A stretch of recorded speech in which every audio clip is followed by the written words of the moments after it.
అందరికీ నమస్కారం. మరి డాక్టర్ సుధాకర్ అనే టీడీపీ నాయకుడు ఎందుకట్లా చెప్తా ఉన్నామంటే, సుధాకర్ బాబు పాయకారావుపేట సీటు 2019లో ఆశించి ఆయన ఉద్యోగానికి రాజీనామా చేసిన లెటర్ ఇది. దీని అంతటి మనకు ఎవరున్నారని మనం ప్రత్యేకంగా చెప్పాల్సిన పని లేదు. మన టీం అందరికి కూడా పెద్ద ఆర్టిస్టు చంద్రబాబు నాయుడు గారు. చంద్రబాబు నాయుడు గారు దళితుల జీవితాలతో ఆడుకోదలుచుకున్నాడు, ఆడుకుంటానే ఉన్నాడు. మొదటి నుంచి దళితులను అడ్డు పెట్టుకుని ఏదో ఒకటి చేస్తానే ఉన్నాడు. దళితులు సర్వనాశనం చేసిన వ్యక్తి ఎవరైనా ఉన్నారంటే ఈ రాష్ట్రం మొత్తం మీద కూడా చంద్రబాబు నాయుడే, మరో వ్యక్తి కాదు. అలాగనే చంద్రబాబు నాయుడు కుట్రలకి కొల్లులకి చాలా మంది పార్టీల నుంచి వెళ్ళిపోయిన వాళ్ళు ఉన్నారు. చాలా మంది తప్పక మౌనంగా బరాయించే వాళ్ళు ఉన్నారు. బరాయించే వాళ్ళ పాపం చాలా మంది రాజ్యసభ సీట్లు ఆశించి భంగపడి ఇంకా కూడా చావో బతుకు అక్కడే ఏడుద్దాంలు అన్నట్టు తయారయ్యారు. కాబట్టి చాలా మందికి ఒక్క మాట అయితే నేను చెప్పదలుచుకున్నాను. సుధాకర్ బాబు వృత్తాంతం ఏంటి అనేది అందరికీ తెలిసిన విషయమే. సుధాకర్ బాబు నిన్న రాష్ట్ర ముఖ్యమంత్రి వర్యులు జగన్మోహన్ రెడ్డి గారిని ఏ స్థాయిలో దూషించారనేది ప్రత్యేకించి చెప్పాల్సిన పని లేదు. వీడియోలో ఎన్ని కూడా ఉన్నాయి. ఒక గవర్నమెంట్ డాక్టరు, బాధ్యత కలిగిన వ్యక్తి మాట్లాడే భాష అట్లా ఉంటుందా అంటే లేదు. ఖచ్చితంగా టీడీపీ నాయకులు అయితేనే అట్లా మాట్లాడతారు, మరో వ్యక్తి అయితే అట్లా మాట్లాడే పరిస్థితి లేదు అని చెప్పి నిన్న సుధాకర్ బాబు ప్రవర్తన. సుధాకర్ బాబుని ఎందుకు ఎంచుకున్నారంటే దళితుడు కాబట్టి ఏదో జరిగిపోయింది అన్యాయం, ఇతనికి అన్యాయం జరుగుతూ ఉంది కాబట్టి ఈ చేసినవన్నీ కూడా వైఎస్ఆర్ పార్టీకో ఈ ప్రభుత్వానికి అంటగట్టాలని చూస్తామన్నారు. చంద్రబాబు నాయుడు గారి పప్పులు ఉడికే పరిస్థితి లేదు. ఎందుకంటే మీడియాలో అడ్డంగా దొరకడం మొదటి నుంచి చంద్రబాబు నాయుడు గారికి వాళ్ళ టీంకు ఉన్న అలవాటే. నిన్న సుధాకర్ బాబు మాట్లాడిన వెర్షన్ తర్వాత చంద్రబాబు నాయుడు గారు ఒక ప్రెస్ మీట్ రిలీజ్ చేశారని చెప్తున్నారు. అది ఎప్పుడు డేట్ వేసిందంటే మొన్నటిది ఎప్పుడుదో డేట్ వేసింది. ఆయన మాట్లాడింది నిన్న అయితే మొన్న డేట్ మీద ఉంటుంది. చంద్రబాబు నాయుడు గారు ఎప్పుడు కూడా ఎక్కడో చోట దొరికిపోతానే ఉంటారు. ఎందుకంటే ఇదంతా ఆర్టిస్టులను పెట్టి చేయించే కార్యక్రమం కాబట్టి తప్పకుండా వాళ్ళకి ఒక పద్ధతి, ఒక సిద్ధాంతం ఉండదు. కాబట్టి ఒక రాజకీయ పార్టీ కోసమో ప్రజల కోసమో పోరాడే వ్యక్తులు వీళ్ళు కాదు. కాబట్టి ఈ కోణంలో ఆలోచిస్తే ఖచ్చితంగా వీళ్ళందరూ కూడా ఆర్టిస్టులు అనేది తెలిసిపోతానే ఉంది. కాబట్టి సుధాకర్ బాబు మానసిక స్థితి ఏంటి, ఎట్లా ప్రవర్తించాడని నిన్న చూస్తే మన ఊరికి అర్థమవుతా ఉంది. మరి ఇంత జరుగుతున్నా కూడా ఇంకా కూడా టీడీపీ పార్టీని పట్టుకొని వేలబడుతూ దళితుల ఆత్మగౌరవాన్ని తాకట్టు పెట్టుకుంటూ అందులోనే చంద్రబాబు నాయుడు ఏం చెప్తే చేయడం దిగదారి బతికే దళిత నాయకులారా ఒకసారి గమనించండి. మీరందరూ కూడా మీరు అనుకుంటున్నారు మా జీవితాలు బాగుపరచాలి, మేము వరకు బాగుంటే చాలు, మా కుటుంబాలు బాగుంటే చాలనుకుంటున్నారు. కానీ ఈ రాష్ట్రం మొత్తం మీద కానీ దళితులు ఎక్కువ మంది ఉన్న పరిస్థితులు. కాబట్టి వాళ్ళందరి కోసం మీరు బతకాలే తప్ప మీకోసమో చంద్రబాబు నాయుడు గారి కోసం టీడీపీ వాళ్ళు ఇచ్చే కాస్త కూస్తో దానికి ఆశపడి చేయడం మాత్రం కరెక్ట్ విధానం కాదు. అది మార్చుకోవాలని బాధ్యత మీ అందరిపైన ఉంది. వీళ్ళందరూ కూడా టీడీపీ నాయకులు డాక్టర్ సుధాకర్ అనే వ్యక్తికి ఏదో జరిగిపోతా ఉంది, ఏదో అయిపోతా ఉందంటే ఫస్ట్ నుంచి చంద్రబాబు నాయుడు గారు దాంట్లో బయలుదేరిన వాళ్ళు ఎంతమంది ఉన్నారో మనం లెక్క తీస్తే ఇంతమంది అని చెప్పలేని పరిస్థితి. అందులో ఇప్పుడు ఈ మధ్య ఈ పుల్కాలాగా ఈయన ఆయన దొరికాడు సుధాకర్ బాబు. కాబట్టి సుధాకర్ బాబుకు నేర్చుకోవాల్సింది ఏంటంటే చంద్రబాబు నాయుడు ఎందుకు మన మీద ఇవన్నీ నేర్పుతున్నాడు, నా చేత మాత్రం ఎందుకు ఇవన్నీ చేపిస్తున్నాడని ఖచ్చితంగా సుధాకర్ బాబు ఆలోచించుకోవాలి. అందులో ఉన్న దళిత సంఘాలు, దళిత నాయకులు అందరూ కూడా ఆలోచించుకోవాలి. రాజధాని ప్రాంతంలో దళితులకు, ఎస్సీలకు, ఎస్టీలకు, బీసీలకు, మైనార్టీకి ఇళ్ల ప్లాట్లు ఇస్తామంటే కోర్టుకెళ్లి దాన్ని అడ్డుకొని దాన్ని ఏ విధంగా పూర్తిగా నాశనం చేసే దిశగా చంద్రబాబు నాయుడు అడుగులు వేసాడో అందరూ తెలియదు కాదు. ప్రతి ఒక్క దానికి కోర్టుకు వెళ్లడం, మంచి పని చేస్తూ ఉంటే దాన్ని అడ్డుకోవాలనే విధంగా చంద్రబాబు నాయుడు తయారైతే ఇంకా కూడా చంద్రబాబు నాయుడు గారే దళితులను అనగదొక్కుతారు. చంద్రబాబు నాయుడు గారి నాయకులే దళితులను కొడతారు, తిడతారు, చంపుతారు, మరి వ్యవస్థరం చేసి కొడతారు. వాళ్లే మళ్ళీ దళితుల గురించి మాట్లాడుతూ ఉంటారు. ఎంత ఆశ్చర్యంగా ఉంటుందంటే వాళ్ళు చేసే శాస్త్రలో. మరి అలాంటి చర్యలు చేసే వ్యక్తులు కూడా మళ్ళీ దళితుల గురించి మాట్లాడి ఇంకేదో జరిగి మాకు చంద్రబాబు నాయుడు గతంలో అది చేశాడు, ఇది చేశాడని చెప్పింది. చంద్రబాబు నాయుడు దళితులకు ఏం చేశారు చెప్పాలి అని అంటే ఒక్కటి కూడా చెప్పే దమ్ము కానీ ధైర్యం కానీ ఒక్కళ్ళకి లేదు. గతమంతా కూడా దళిత సామాజిక వర్గాన్ని చంద్రబాబు నాయుడు మోసం చేసుకుంటూ రకరకాల ప్రలోభాలు పెట్టుకుంటూ కులాలను విడగొట్టుకుంటూ మరి అడ్డరూట్ల ముఖ్యమంత్రి అయిన చంద్రబాబు నాయుడు గారు ఇవాళ 151 సీటు రాష్ట్ర ప్రజలందరూ కూడా ఎన్నుకొని జగన్మోహన్ రెడ్డి గారిని ప్రేమించి ఆయన మీద నమ్మకంతో ఓట్లేస్తే అది జీర్ణించుకోలేక అధికారం పోయిందనే పిచ్చితో తప్పంలో చంద్రబాబు నాయుడు గారు అంత నీచానికని దిగజారుతాడు. ఎందుకంటే ఒక నీచమైన పదం గుర్తుకొస్తే నాకు చంద్రబాబు తప్ప మరో వ్యక్తి కనబడే పరిస్థితి లేదు. అంత నీచమైన వ్యక్తి, అంత దుర్మార్గమైన వ్యక్తి, ఎంతకైనా దిగజారిపోతాడు, ఎంతకైనా తెగిడుస్తూ ఉంటాడు. కాబట్టి ఇలాంటి వ్యక్తిని పక్కన పెట్టి రాష్ట్ర ప్రజలందరూ కూడా జగన్మోహన్ రెడ్డి గారి పాలన ఉంది, బ్రహ్మాండంగా ఉంది. మరి కోవిడ్ విషయంలో కూడా, కరోనా విషయంలో కూడా ఈ రాష్ట్రాన్ని మరి అత్యధిక టెస్టులు చేసి దేశ ప్రధాని చేత ప్రశంసలు పొంది మరి ఈ కరోనాని కంట్రోల్ చేసే విధానంలో మరి జగన్మోహన్ రెడ్డి గారు తీసుకున్న నిర్ణయాలు కానీ, అధికారులు కానీ, జిల్లా కలెక్టర్ కానీ, పోలీసు యంత్రాంగం కానీ ఏ రకంగా కష్టపడ్డారంటే మున్సిపాలిటీ శానిటర్లు కానీ మరి వీళ్ళందరూ కూడా ఇంత కష్టపడి రాష్ట్రాన్ని ఈ రకంగా ఒక దారికి తీసుకొచ్చి ఇవాళ కరోనా పాజిటివ్ కేసులు తగ్గే విధంగా టెస్టులు ఎక్కువ చేస్తున్నా కానీ కేసులు తగ్గుముఖం పట్టినాయి. ఇంత చేసుకుంటూ ఎదరికెళ్తామంటే కరోనా విషయంలో కూడా చంద్రబాబు నాయుడు గారు ఎలాంటి రాజకీయాలు చేశారో తెలియని విషయం కాదు. మరి వైజాగ్లో గ్యాస్ లీక్ అయి మరణం పొందితే వీళ్ళు అని చెప్పి ప్రెస్ మీట్లు పెట్టి 5 లక్షలు ఇవ్వాల్సిందే, 10 లక్షలు ఇవ్వాల్సిందని చెప్పి ఆశ్చర్యకరమైన ప్రెస్ మీట్లన్నీ పెట్టారు. జగన్మోహన్ రెడ్డి గారు దెమ్మ తిరిగే విధంగా అక్కడ జరిగిన అన్యాయానికి ధీటుగా మరి ప్యాకేజీ ప్రకటిస్తే నాలుగు ఖర్చుకొని తప్పక స్పందించి మంచి ఆలోచన చేశారన్నారు. కాబట్టి మీ బుద్ధి ఎప్పుడు వంకరే, ఎదటి వాళ్ళు ఏం చేసినా అది తప్పుగానే కనిపించే విధానం కనబడతా ఉంది తప్ప మరొకటి కాదు.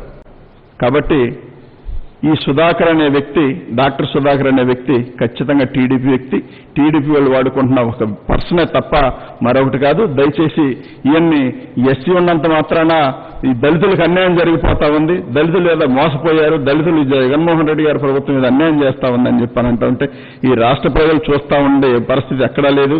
కాబట్టి చంద్రబాబు నాయుడు గారు, ఆయనకు బ్యాండ్ మేళ వాయించే చాలా మంది నాయకులు కూడా తెలుసుకోవాల్సింది ఒకటే, భవిష్యత్తు మొత్తం రాష్ట్ర ముఖ్యమంత్రి జగన్మోహన్ రెడ్డి గారిదని కనిపిస్తా ఉంది. మీరు రాష్ట్రాన్ని అప్పులు పాలు చేసి రాజధాని అదని ఇదని చెప్పి సర్వనాశనం చేసి లక్షల కోట్లు దోచుకు తింటే ఇవాళ ఆ రాష్ట్రాన్ని చక్కదిద్దే విధానంలో ఎదురుకెళ్తా ప్రతి కష్టాన్ని ఎదుర్కొంటూ సమర్థవంతంగా ఎదుర్కొంటూ చిరునవ్వుతో రాష్ట్రాన్ని పనిచేస్తా ఉంటే మీ ఏడుగుడ్డు రాజకీయాలు ఏంటో నాకు అర్థం కాని పరిస్థితి. ఇంకెన్నాళ్ళు చంద్రబాబు నాయుడు గారిని చూస్తా ఉంటే ఒక రకంగా జాలి, కోపం. ఎందుకు ఇంకెంత నీచాన్ని దిగజారుతా ఉంటాడు? అధికారం పోయేసరికి ఏదో జీర్ణించుకోలేని పరిస్థితిలో పడిపోవటం, ఏదో ఒక రకంగా గొడవలు చేయాలనుకోవటం, ఏదో రకంగా అల్లర్లు చేయాలనుకోవటం, ఈ రాష్ట్రాన్ని సర్వనాశనం చేయాలనుకోవటం. మీకు రాజధాని మీద, రాష్ట్రం మీద అంత ప్రేమన్న వ్యక్తి రాష్ట్రంలో ఇళ్ల ప్లాట్లు ఇస్తా ఉంటే దాన్ని హైకోర్టుకి వెళ్ళి అడ్డుకున్నామంటే ఎంత నీచమైన సంస్కృతిని ఇది. నీ వ్యక్తులు కాదా అడ్డుకుంది, నీవు కాదా పంపించింది.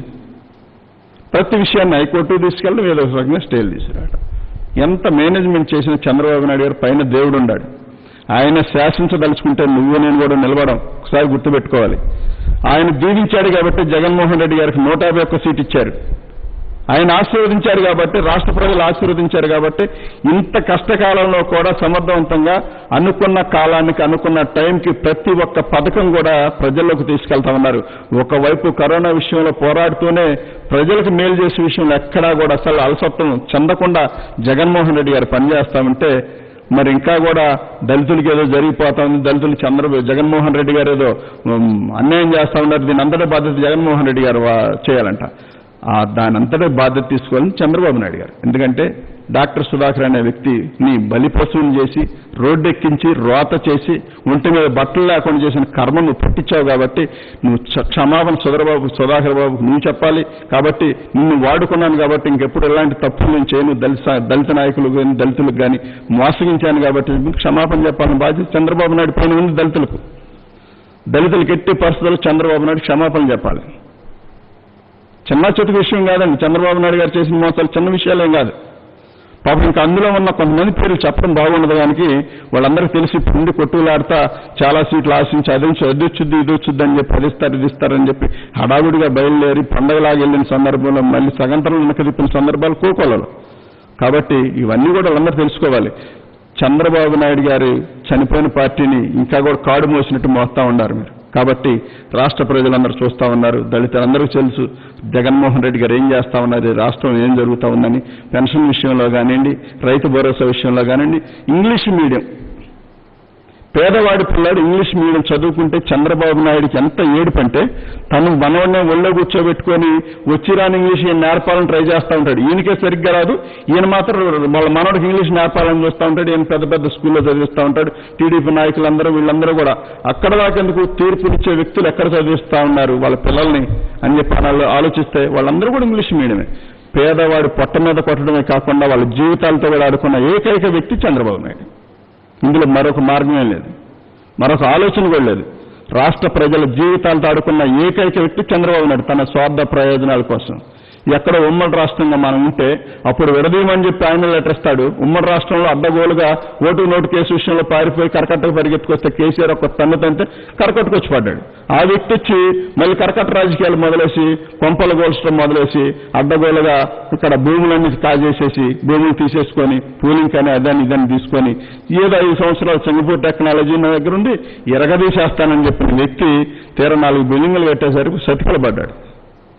కాబట్టి చంద్రబాబు నాయుడు గారు బడాయి మాటలు మోసపూరిత మాటలు నమ్మే ఓపిక లేదు. చంద్రబాబు నాయుడు గారు దాదాపుగా ఎక్స్పైర్ డేట్ అయిపోయింది ఆయనకి, ఇంకా అక్కడ చెల్లేదేం లేదు. కాబట్టి దానికి వినియోగాల్సిన అవసరం కూడా లేదనేది నా ముఖ్య ఉద్దేశం. రాష్ట్ర ప్రజలందరూ కూడా గమనిస్తా ఉన్నారు. రాష్ట్ర ప్రజలు ఏం కోరుకుంటున్నారో, జగన్మోహన్ రెడ్డి గారు ఏమి ఇవ్వాలనుకుంటున్నారో రాష్ట్ర ప్రజల దగ్గర నుంచి క్షుణ్ణంగా పరిశీలిస్తున్నారు. ఇలాంటి సందర్భంలో ఇలాంటి చీప్ ట్రిక్స్ ప్లే చేసి దళితుల జీవితాలతో ఆడుకునే హక్కు చంద్రబాబు నాయుడికి ఎవరిచ్చారు? మారదా? బుద్ధి మారదా? నీ జన్మ హక్కా, లేకపోతే మోసం అనేది నీ జన్మ హక్కా? కొన్ని రాసు నాకు పేటెంట్ హక్కు అండి, నా జన్మ హక్కు మోసం చేయటం, వెన్నుపోటు పడటం, కాబట్టి నేను ఇదే చేస్తా ఉంటాను, నేను ఇట్లానే బతుకుతాను, నేను ఇట్లా బతకపోతే కష్టం అని చెప్పి ఎప్పుడెప్పుడు రాజశేఖర రెడ్డి గారు అన్నట్టుగా నిజం మాట్లాడితే 1000 ఒక్కరైతే తన తల కాబట్టి అతను నిజం మాట్లాడడానికి ఇష్టపడ్డాను మహానుభావుడు రాజశేఖర రెడ్డి గారు ఏనాడో చెప్పాడు. అదే జీవితకాలం చంద్రబాబు నాయుడు ఫాలో అవుతానే ఉన్నాడు. కాబట్టి మీరందరూ కూడా గమనించాల్సింది ఒకటే, చంద్రబాబు వ్యక్తి ఈ డాక్టర్ సుధాకర్ మీకు లెటర్ చూపించాను కాబట్టి అప్పుడు సీట్ రాకపోవడం వల్ల, పాయకారావుపేట సీట్ రాకపోవడం వల్ల మళ్ళీ ఆ రిజైన్ రద్దు చేసుకొని మళ్ళీ ఉద్యోగంలో జాయిన్ అయ్యి మళ్ళీ మొన్న శానిటైజర్లు మాస్కులు లేవని చెప్పి అడిగినందుకంట ఈయన ఏదో దూషించారంట. శానిటైజర్లు మాస్కులు లేకపోతే ఎవరితో మాట్లాడాలి? మీరే నిలిచి మాట్లాడాలి, రోడ్డుకి మాట్లాడతారా? మాకు అందుబాటులో లేవని చెప్పి డాక్టర్లను అడుగుతారు, లేకపోతే దానికి సంబంధించిన సలహా తప్ప వర్క్ చేసే వాళ్ళని అడుగుతారు. కావాలండి ఇప్పుడు ఇన్ని కావాలి మాకని. మీడియాకి ఎక్కి మాట్లాడి లీనియాటిని కూడా ఉన్నట్టుగా సృష్టించాలని చూశాడంటే సుధాకర్ బాబు ఏ వ్యక్తి? టీడీపీ వ్యక్తి. కాబట్టి సుధాకర్ బాబు మాటలకు కానీ చంద్రబాబు నాయుడు మాటలకు కానీ ఇద్దరికి చివరిలో బాగుంది కాబట్టి ఆ లింక్ అట్లానే ఉంటుంది. కాబట్టి దయచేసి అందరూ గమనించండి. రాష్ట్ర ప్రజలందరూ కూడా గమనిస్తున్నారు. దాదాపుగా టీడీపీలో ఉన్న దళిత నాయకులు కూడా ఒకటే చెప్పదలుచుకున్నా, బాబు మారడు, మీరన్నా మారండి, మీరన్నా మారి దళితులకు అండగా నిలబడటం నేర్చుకోవాలని చెప్పి మనస్ఫూర్తిగా కోరుకుంటున్నాను. వేరే మార్గం లేదు. దాన్ని ఎట్లా అంటే చంద్రబాబు నాయుడికి దళితులైతేనే ఏదో రకంగా అడ్డం పెట్టి అట్రాసిటీ కేసులు పెట్టచ్చు, లేకపోతే ఇంకో కోణం తీసుకోవచ్చు, అదైతేనే పబ్లిక్ అవుద్ది కాబట్టి విషయం. కాబట్టి దాన్ని డెవలప్ చేయాలని చెప్పి దళితుల జీవితాలతో ఆడుకొని దళితులకు విలువ లేకుండా చేయాలని చెప్పి మెయిన్ టార్గెట్. అతను వాడుకుని అతను చేసే అల్లరిచిల్లర పనులన్నింటికి కూడా దళితులను వాడుకోవాలని చెప్పి ప్రధానంగా చంద్రబాబు నాయుడు పనిచేస్తా ఉన్నాడు. కాబట్టి ఆయన ఆటలు సాగలేదు కాబట్టి జగన్మోహన్ రెడ్డి గారు ఛాన్స్ ఇచ్చారు. చంద్రబాబు నాయుడు గారు కుమారులు కానీ, అందులో ఉన్న అయ్యన్న పాత్రుడు కానీ, ఈ మహానాయకులందరూ కూడా ఎంతమంది ఎన్ని పన్నాగాలు పొందినా ఇంకా వాళ్ళకి దాదాపుగా ప్రజలు చర్మగీతం పాడారు, అందులో ఎటువంటి డౌట్ లేదు. కాబట్టి రానున్న రోజులు వీళ్ళందరూ కలిసి రోడ్లు పక్కన కూర్చొని ముచ్చలు చెప్పుకోవడం తప్ప వల్ల ప్రజలకేం ఉపయోగం లేదని చెప్పి ప్రజలకు అర్థమైంది. కానీ వాళ్ళు వచ్చినా కానీ ఉపయోగం లేదని మేము కూడా చెప్తా ఉన్నాం. ఓకేనా?